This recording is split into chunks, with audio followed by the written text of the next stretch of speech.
Yes. Hi. Sometimes the pitch on the music in the outro shifts when I assume it's CPU related. Sometimes it goes down an octave. Cool. It's a little it's a little weird. And now Other mic. That's how different it sounds. Are we still recording locally? We are.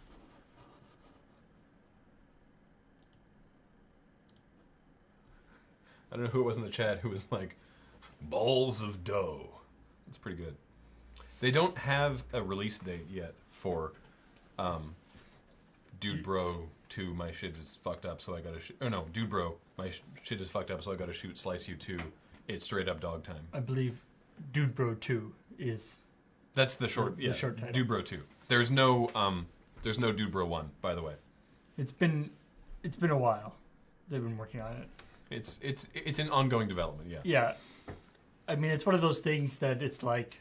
The room does need some acoustic work, but we have things to put up. Look, we've got this stuff.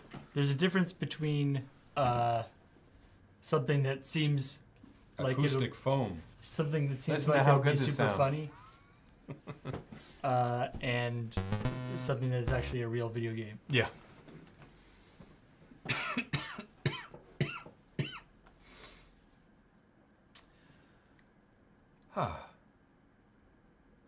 Hey, everybody.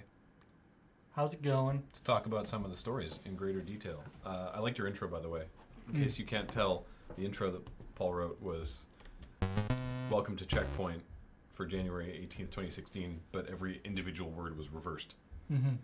I feel like the 816102 hopefully will get that across. Mm-hmm. I do got the coughs. Well, I mean, we didn't do checkpoint or feed dump last week because I was out. So, yeah, feel bad about that. But we're back on it now. Sounds like some flutter echo, some diffusion, and you're fine. Yeah, well, I mean, so right beside us is windows with Venetian blinds, and we're getting curtains across all of this, and that's going to be a huge difference just because of the sheer surface area of curtains. And then those things on that wall, and all good. All good. Yeah, playing video plus local recording. Yeah, weird. So yeah, it's having hitting the top end of the processor apparently. I had a slight hiccup in the Xbox story, but I think it was okay. So, all right, stories that we were doing. Yes, so yeah, Nintendo's just sort of deleting Mario Maker stuff, which they said they would do, Yeah, but it's just sort of like they're not. Because it's Nintendo, there's no communication at all. So it's just like my level got deleted. Why did it get deleted? and then you try to re-upload it, and it'll be like, nope, sorry, your level was deleted. Try making a better one next time. Yeah, which kind of sucks, right? Because it's like, what if you just make it and it's like you and your two friends are the only people that play it? And there's like hundreds of thousands of levels on Mario Maker now. Yeah. So, if you're just some person making a level and don't necessarily have like a bunch of people who are going to rush out and play it immediately, Yeah. maybe nobody will play your level. Yeah, so Baron Astra brings up a question I had, right? Which is their criteria is low plays, low ratings, low completion rates, or a combination thereof, right? But you look at something like the Panga levels, right? Very and they high have like plays. massive plays, but a garbage completion rate, like a decimal percentage completion rate. Does that mean that they should be deleted? No, of course not, right? It shouldn't be done by an algorithm, but I assume it's being done by an algorithm. I think it's just basically like if all of those numbers are low, then it's just like nobody cares about this level, we'll delete it. Yeah. Oh God, Laserbeaks, don't do that. Can you imagine if YouTube deleted content based solely on likes? Oh. Or just content that hadn't been viewed for a long time, hadn't got very many views. Speaking of which, it just reminded me I want to check something. on YouTube. This is completely unrelated. But you mentioned the likes, and there's a. Is it this one? No, this one. Perfect. Oh, I love it. So there's a video on YouTube from Futurama. The neutral planet. From the neutral planet, the Tell My Wife Hello. It's got 5,131,000 views, and it's got 276,800 likes and 276,800 dislikes. Yeah, people have been coordinating across the internet to keep it exactly even. I love it so much. Anyway, so yeah, hopefully Nintendo will maybe like have some sort of appeals process, but yeah, I love that for the Sony one, talking about the Let's Play thing. There's the reason why it was in the news right now. One of the reasons why is that a company has filed like an injunction against them doing the not a company, a law firm has filed an injunction against Sony, them trying to get the trademark, even though, like it's like we're filing an injunction against you getting that trademark, even though they've already been rejected for the trademark. Yeah, because this company that is filing the injunction is like, yes, they got rejected, but they got rejected for the wrong reason. Yeah, we want to make sure that they get rejected for the correct reason. Yeah, they didn't, because I said in the story, there's all these reasons why Sony should not be able to trademark the term Let's Play, but that's not why they got denied. They got denied because it's too similar to an existing trademark for Let's Play. And not because, whose trademark apparently we are all violating all the time. I would like to trademark country and western. Yes. What? Well, you see, I want to put a country and western channel on my music service, and I want to trademark country and western. You can't do that as a genre. Well, I'm Sony. So, yeah. I own country western. As you see, this story, if we'd done Checkpoint last week, this story would have been Sony's trying to get a trademark, but luckily... now Yay. we have a more complete story, I guess. Advantage to being off for a week? Sure, go with that. The Xbox 360 disc scratching class action lawsuit is going to the Supreme Court. The Supreme Court. I mean, that's what it's there for. There's always the Supreme Court. There's that thing where, like, I guess they do other stuff that you don't hear about. You only hear about, like reproductive rights or gay marriage or stuff. But I guess the Supreme Court does a bunch of bullshit too. Yeah, presumably they're busy most of the time. Busy on all, like, they don't just do these like headline cases. I just can't imagine, like I said in the story, Antonin Scalia giving a shit about any part of this.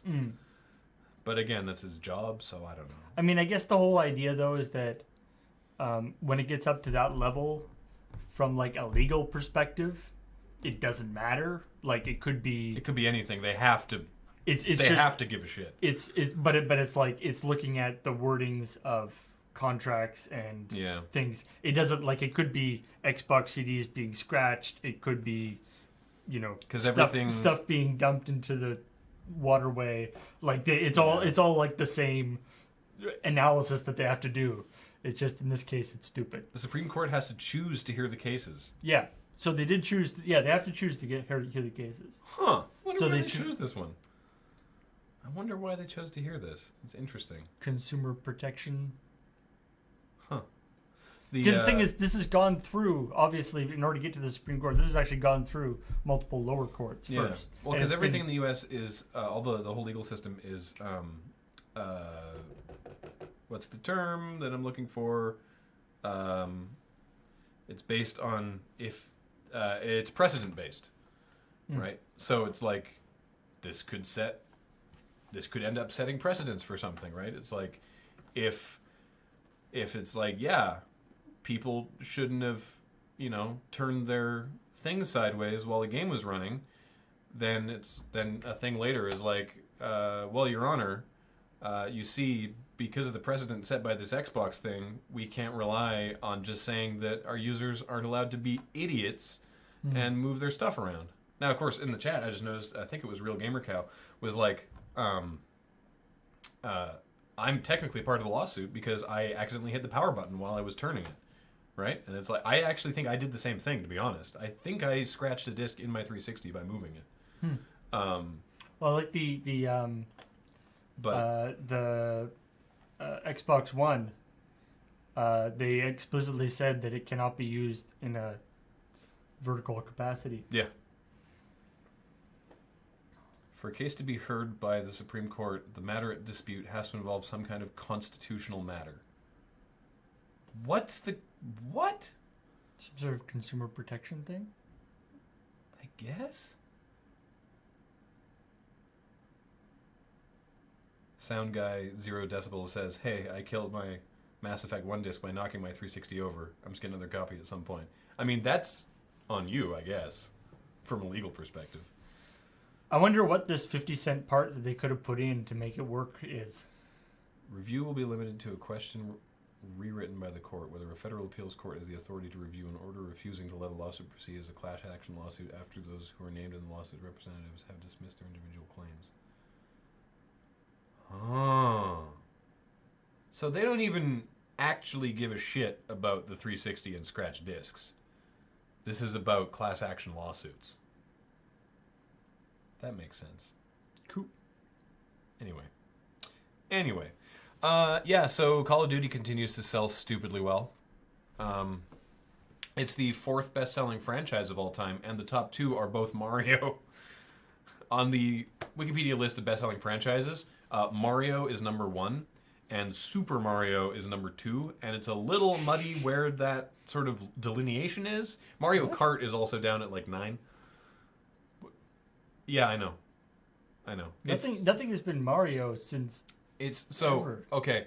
The way the Wikipedia article lays it out is like the Super Mario series and the Mario Kart series is part of Mario. It's basically like just the Super Mario games in terms of like Super Mario Brothers, like 1, 2, 3, and then World. So Super Mario is a subset of Mario. Yeah, it's basically like all the Super Mario games leading up to like new Super Mario Brothers U, like all of those is number 2, and that's part of Mario. But Mario is like everything, right? Like Dr. Mario, Mario Party, everything. I'm so glad the academics on Wikipedia have locked this stuff down. Then Pokemon, and then Call of Duty. I mean, then Grand Theft Auto. When you consider, especially Mario, does a Mario set of all Marios contain itself? When you consider that, certainly Mario has been around for what they just did their 25th year, 25th anniversary. Yeah, their 30th now, isn't it? Well, it's 1981. Right. And whereas Call of Duty came out in 2003. So that's pretty impressive. Mario is 521 million sales. The Super Mario series alone is 310. Mario Kart is 111, Mario Party is 39 million, Mario Sports is 35 million, Mario RPG is 16 million, other Mario games is 14 million. So all Mario games is 521 million. Then Super Mario is 310, Pokemon 275, Call of Duty 250, Grand Theft Auto 220, and then Wii, just Wii games. That's like that's like Wii Sports. Yeah. That's not all games by the Wii console. That's all the like Wii Sports, Wii whatever. Yeah. I mean, those came with the console though. Yeah. So I don't know if that counts. So, but this is weird. Just the Wii games, then The Sims, Need for Speed, Tetris, then Wii Sports. Yeah. Then Final Fantasy and Mario Kart, FIFA, and Lego. That's everything that sold more than 100 million copies as a franchise. Sweet. So, I mean, Lego kind of did it by breadth as opposed to depth. Yeah, that's fair. Anyway. I mean, so did Call of Duty, really. One a year. Lego does More than one a year, probably. Yeah. That Lego does like 2 or 3 a year. Yeah. Wait, Lego? Yeah. 100 million copies. The Lego Yeah, if you go there. list of Lego video games: Lego Island, Bionicle Heroes, Bionicle Matoran Adventures, Bionicle Maze of Shadows, Bionicle Tales of the Don't Toga. go all through. There's a bunch of Bionicle ones, Drome Racers, Island Extreme Stunts, Lego Battles. There's a lot. There's a lot. So there's Plus all the licensed properties. the licensed ones like Star Wars, Indiana Jones, Batman, Rock Band, Harry Potter, Pirates of the Caribbean, Lord of the Rings, Marvel, the movie, The Hobbit, more Batman, Jurassic World. There's a lot of Legos. Looks like they're putting out almost like at least like two a year. Yeah, and the first one was 98. Was Lego Loco? Like, it's been recent. Like, it's a recent thing. So anyway. John St. John, he said, so his post was that it was the leading Republican candidate, and everyone was like, that's Donald Trump. And then he was later like, well, it was Trump or Cruz. It was, but I still wouldn't have done it either way. And so everyone's like, that's whatever, sure. Okay, so it was one of those guys. It was probably So Trump. does that mean that he could, like the Democrats It's could either get him that- to do a maybe. thing for them? It's either that it was Trump and he was like, well, it could have been Cruz to sort of like cover his ass, or he thought that Cruz was the leading candidate, I guess. Anyway, I'm not kidding. Like, whoever was like, oh man, like someone our age, assuredly, working for the Trump campaign was like, shit, you know who we should get to do the voice of these things? The guy who does the voice of Duke Nukem. That'd be perfect for Trump to campaign. I mean, And it's like, it fits with yeah, his that like, totally would. image. Yeah, but John St. John's like, no, I can't do that. That's not, no, come on. God, did you see the video of like the little like cheer squad Trump had? That was cringeworthy. Which, I mean, if you look at, I mean, nothing against John St. John, but if you look at some of his video game credits, you know, Like, voice actors have got to do work when they can get it. yeah, exactly. Yeah, I mean, like he said, it's like I don't like turning down work, especially national advertising campaign, but I can't do this. So, bum. All right, other stuff that was going on. There's a guy who's making DIY. What he's calling Game Boy Macro. I love this. So I have a Game Boy Micro, and it's actually a delightful little system. Yeah. It was the Game Boy Advance mini version. So it's like this big.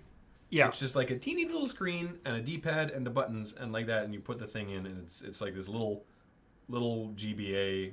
Like it's like the size of a Nokia bar phone. Yeah.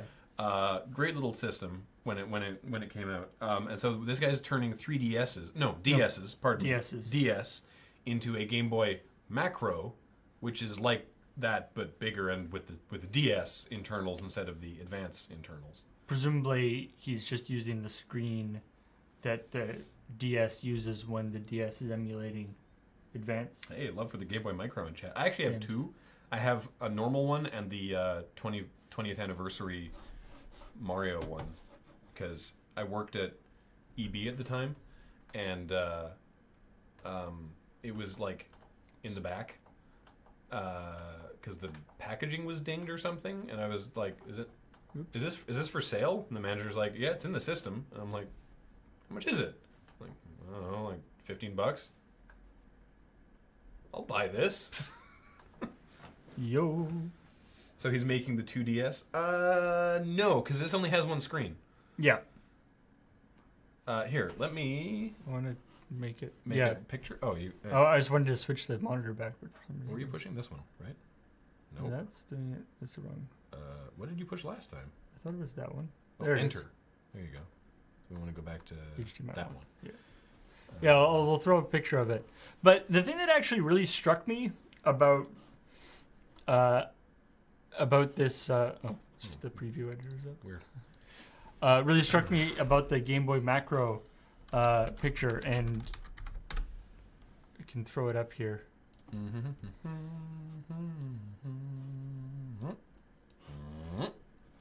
is that, like, maybe maybe this is me, but if Nintendo was like, screw the 3D thing, screw the touch thing, screw all this stuff. Yeah. Here is the new thing. Mm-hmm. It's got a really nice screen, Yeah. fast processor. That's it. Yeah.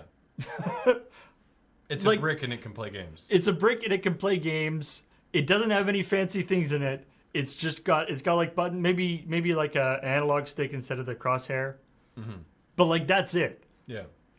I would be super happy with that. Yeah. Me too. Like I would be like, that's awesome. I'll grab one of those. Yeah. A lot of people are like, it's just a DS with the top screen ripped off. Well, yeah, but it's done nice. He did it real nice. I mean, come on. I don't know. The thing is, so it's got DS internals. The problem is, it's like, how do you play DS game? You need the second screen. I think it's mainly for playing advanced games. I think so too. Yeah, it is for playing advanced games. You're right. Yeah. Anyway, Hitman is going to become the next Hitman is going to be an episodic game. I don't know why? Actually, people are saying so. A Vita with Nintendo franchises. So a Vita with Nintendo franchises with without the extra like weird touch stuff On the back, yeah. or You don't need it. without the better with better placed controls. Because I hate where Vitas stick the analog sticks on Vitas. Mm-hmm. And not $500. Yeah. which is We too don't much. need Which is too much for a portable console. Yeah, strip out the touchscreen and all that fancy shit. And it just, Like that, because that was the thing. The Game Boy Micro, like obviously it came out when it came out. It was using old tech, but it was like $79. Or Oh, something when it today's came out. Jimquisition. I haven't had a chance to see it yet. Today's Jimquisition was about the Hitman episodic thing. Oh yeah, Cool. Well, you probably just want to go watch Jim then, yeah. because he probably knows more about this than we do. Because I've only just read the story. But yeah, the point is that it's like a last minute thing because the game's launching in March, and they're like, "Oh, yeah, it's episodic now." Okay. My take on it was like, because I'm a fan of the Hitman franchise. Like I played most of the games except the latest one. I haven't played the last two, but the earlier ones I quite enjoyed. But my gut reaction immediately was like, oh man, stupid. Yeah. Episodic content, blah blah blah. But when I actually started thinking about it, I was like, of any games that I can think of, in some ways, Hitman works one of the best in terms of episodic content. Like the idea of just like Every new mission, yeah. because I mean the story It between makes the it works areas really well. in Who Hitman cares? is pretty wonky. Yeah. And so if it's just like here is the level, and it's just this big, the big space, and there's ways. It's There's like you got to however many objectives you gotta- for like minimal replay. you've got to kill that guy and do that, and whatever. Yeah. Like the funny thing about and what they're talking about in this is that they're going to be doing this episodic release, and then when after the year, they're going to release it all on disc for $60. So it's basically we're just like getting the levels as they make them instead of all at once in a year. Yeah. And it'll cost like it's $15, and then it's going to be like $10 for each. Like it'll work out to be $60 regardless of how you pay for it. So it kind of works. Yeah. It seems okay with odd, but As long as it's not, yeah, yeah, exactly. Quest here. I'm fine with episodic content as long as it's priced appropriately. I agree with you. I will say, Hitman Go for mobile is fantastic, really good, unrelated basically to the franchise, but just a really fun, well-designed puzzle game. yeah. I got about halfway through it and then started getting really annoyed. It's tough. Yeah, The just later levels are because tough. I'm like, meh, Yeah. there's too many things going on at once now. I love this story. There's a final boss there's a fan-made final boss for Dark Souls PvP. This guy built an AI PvP bot called the King, and you can go and fight the King. He's in a specific place. It's optional, but he had to like reverse engineer like a whole from how people PvP. He had to reverse engineer like a whole artificial intelligence for how this thing plays PvP, and apparently it's like it's not unbeatable, but it's challenging, and I think that's really, really interesting. Mm-hmm. I don't play Dark Souls PvP because fuck that, but I think this is neat. In the article that they're talking about, because Dark Souls 1, obviously it's getting... has a dwindling user base. Yes, but so the people who are still doing the PvP stuff are the super hardcore people. Mm-hmm. So it's apparently a serious crucible for testing this AI. Is the AI dressed like Gwyn? No. The AI has a bag on their head, and it looks like this. The King. The King. So, they've also released the source code, and they're working on it to make it deadlier. Here's a quote from the creator. In order to have the AI do anything, I needed to be able to feed it data about the game state. The simplest and most direct way of doing this would be to watch various variables in the game code, such as enemies' X and Y location, and then use that with the AI logic. However, since the code is an open source, I needed to reverse engineer anything I wanted to use. The first step I took was finding the basic variables I knew I needed and were the easiest to find. By using a second computer, I could connect to myself and have a test enemy player I could work with. Using the program Cheat Engine, which is a powerful debugging and memory scanning software, I was able to quickly find the enemy's X and Y location variables and a few other simple variables. Running a pointer scan on these values and cross-referencing these scans, I was able to find the executable base address that the game always used to point the enemy construct and the pointer paths to the variables. So, like, he's really had to get in there to make this work. Yeah, you got to go deep into the net code for how it's actually like, so it can keep track of all the info. But yeah, seems pretty cool. Mm-hmm. I think that's super interesting. What is this? I didn't actually read the story.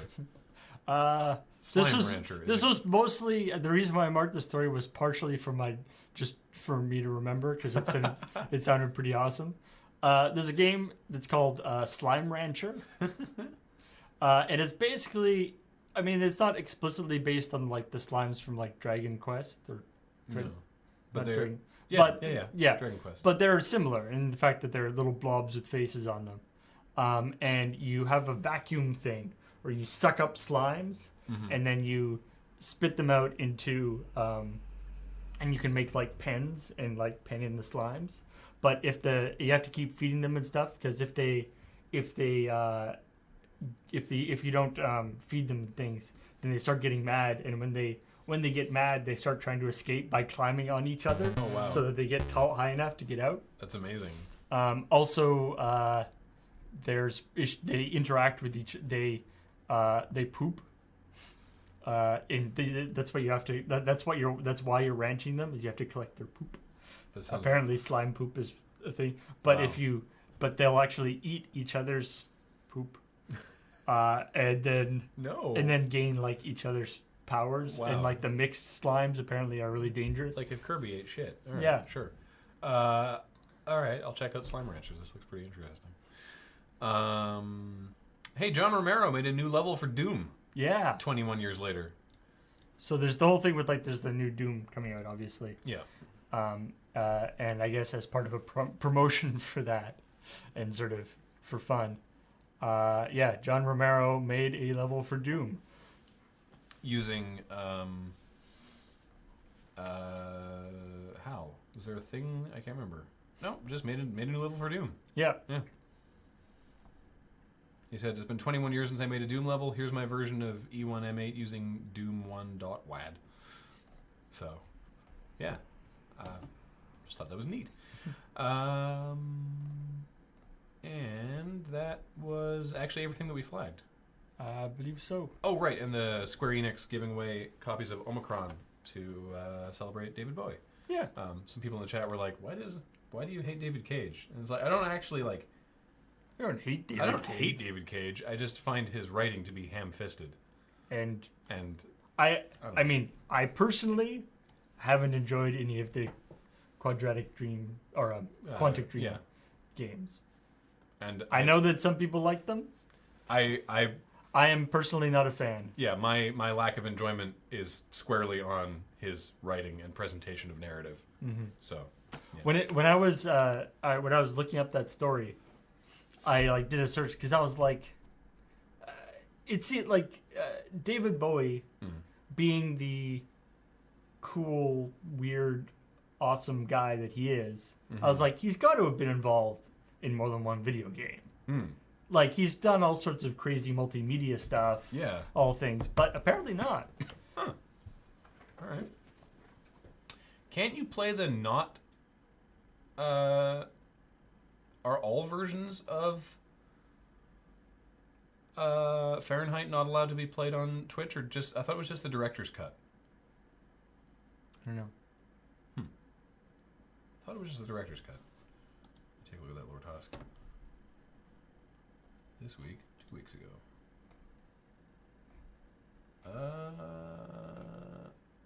I guess I see some difference in sharpness. It looks fine to me. Wait. It looks fine, at least on our. Is it somehow broadcasting lower quality for some reason? That'd be weird. You can't really see there, but. How do you see the resolution you're sending? Oh, well, okay. Yeah, no, we're sending 1080, so weird. All right. I will look into that, Lord Husk. Thank you. Okay. Never played Fahrenheit. Is there a reason it's not allowed to be played? Yeah, the director's cut some mature content. has nudity. Yeah. Which, I mean, Nudity. I didn't actually realize that Fahrenheit was Indigo Prophecy. and I didn't realize it was Quantic Dream. Like, I for some reason, I had the impression that Heavy Rain was the first Quantic Dream game. Until it Turns out Omicron was even older. Yeah, Omicron was the first game. It was made. The original design document for it was a 200-page thing that David Cage wrote while he was because he was originally a sound designer for video games. So it was a 200-page document that he wrote for that and sent it around to people, and everyone was like, "Wow, that's really cool." I don't know how we turned into a video game. How we're gonna do this? Yeah. And so I guess he formed his own company and made it himself. Yeah. I don't. What I'm curious of though is some people in the chat are like, yeah, it's nudity is why you can't play Fahrenheit, but it's like The Witcher has nudity. What is? I think there's what is Fahrenheit like? More mature themes. I mean, like Dickin? We talking some hard Dickin? It might be stuff, or I mean, I don't know. I can think of there's some stuff in Beyond Two Souls that if it was taken a little farther, I could see. Yeah. I could see they could be, treading into an area. I don't know. It has an on-screen sex minigame. Oh, spicy. Hey, let's do. Whoop. Ba-da-da-da-da-da-da-da. Welcoming subscribers today. Who do we have welcoming today? The Architect X with a 29-month resub. Welcome back, The Architect X. Marcano82 with a 25-month resub. I'm imagining that the Architect X is the mystery brother of Speed Architect. I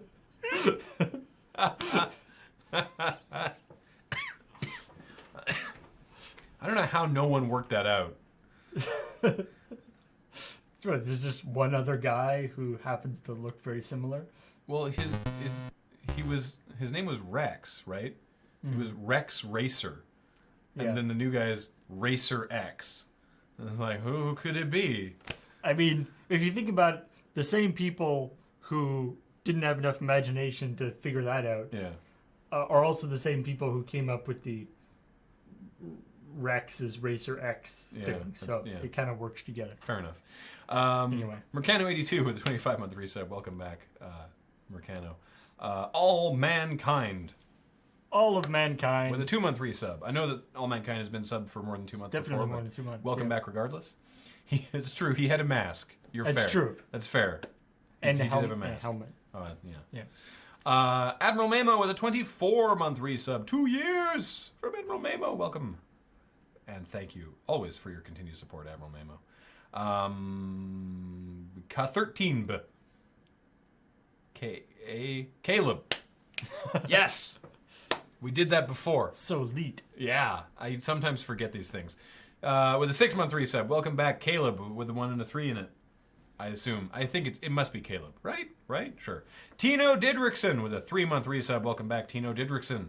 Emergent OS has subscribed. That is a new subscription from Emergent OS, but maybe they were subscribed before. Who knows? Uh-oh.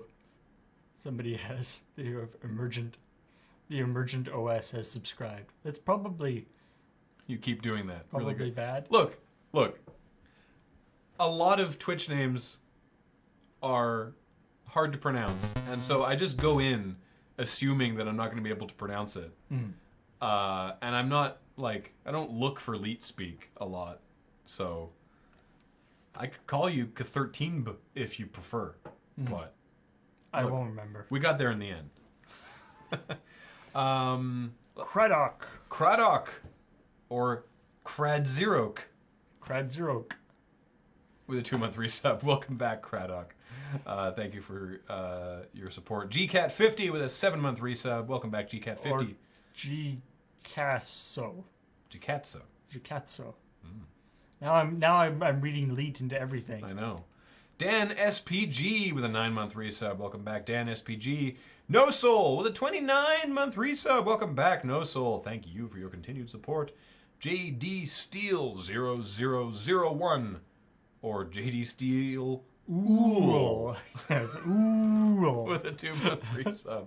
Welcome back, JD Steel. Mad Andy Sims with a 15-month resub. Secatur with a 12-month resub. 1 year from Secatur. Fargrim84 or Fargrimba with a 9-month resub. Welcome back, Fargrim. Greydeer with a 23-month resub. Welcome, Greydeer. Welcome back, Greydeer. Thank you so much. Artemis Rising, a new subscription from Artemis Rising. Welcome to the channel, Artemis. Thank you. Caziel with an 8-month resub. Welcome back, Caziel Zero. Wiley Coyote 556. Wiley Coyote 556 with a 24-month resub. 2 years. Woo! Wiley Coyote Super Genius is, I believe, how he referred to himself. Adam J. Ford with a 15-month resub. Welcome back, Adam J. Ford. And Walk and Click with a 5-month resub. Welcome back, Walk and Click. Yay. Paul, what you got going on today for your thing on your stream? I got more Ori and the Blind Forest. Ah, sweet. So and cool. things are really the what's it is definitely hitting the fan. Ooh. I gotta say, things turn out to be more complex than they initially appeared, and I have no idea how that's gonna pan out. But it's it should be good. It's fun. Was it like? Turns out the forest isn't blind. What a twist! Turns out it's trees. Shit, trees. Yeah, so far blindness, hasn't really been referenced. I mean, things that there's there's the light of the trees that has kind of gone out and you're trying to get back. But then there's some other stuff going on that is suspicious. The bad guy, possibly not as bad as you initially thought. Christopher Walk and Click. Christopher The, Walk and Click. One of the interesting things that happened that I noticed and people in the chat have noticed that with Ori and the Blind Forest is, I don't know whether it's me or the time of the day but it seems like the game, because it didn't happen so much with other games, is that the chat goes quiet. There's 150 people there, or 200 people or whatever, a normal amount of people there. But for some reason, with Ori and the Blind Forest, I guess it's like a really pretty game, and people are just being like, "Ooh, that's pretty." It's I'm just digging watching this. And so nobody talks. You know yeah. The only people that talk are every once in a while somebody is like, "How come nobody's talking?" Anyway, there's worse problems to have. Yeah. All right, so don't go away. Paul will be back in 40 minutes or so for Ori and the Blind Forest. And thank you for joining us for Checkpoint today. And All right. we'll see you later. All right. Bye. Bye, everybody.